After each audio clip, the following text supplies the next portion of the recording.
Senator Kiko Pangilinan is ready to face an ethics complaint from Senator Robin Padilla for allegedly shouting at him during plenary session. Isampa na yung ethics case at doon na po sa ethics committee natin pag-usapan ito dahil marami pang ibang mga mas importanteng bagay sa aking paniwala ang dapat natin talakayin.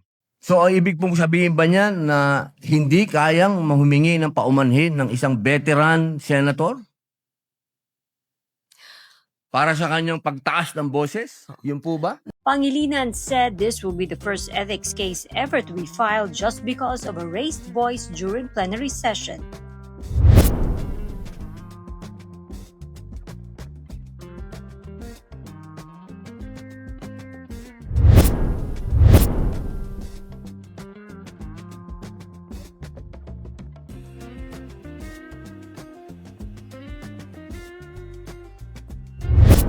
The veteran lawmaker said he is ready to file a counter-reply to the ethics complaint.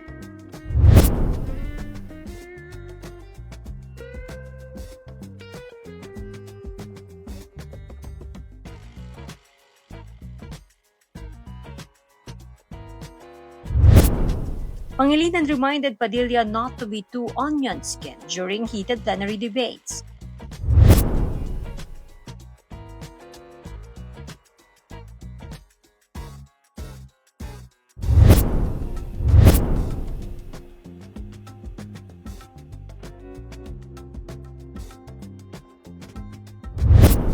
The ethics case issues stem from the two senators' heated debate about the legality of enforcing the International Criminal Court's arrest warrant against Senator Ronald Bato de la Rosa.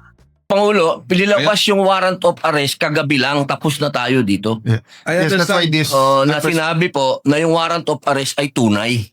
I understand, Mr. President, and therefore I'm appealing that perhaps this matter should be tackled in the committee rather than in this in plenary so that we can address other concerns, Mr. President. The appeal, And the for the appeal- record, Mr. Paano natin pag-uusapan yung ibang...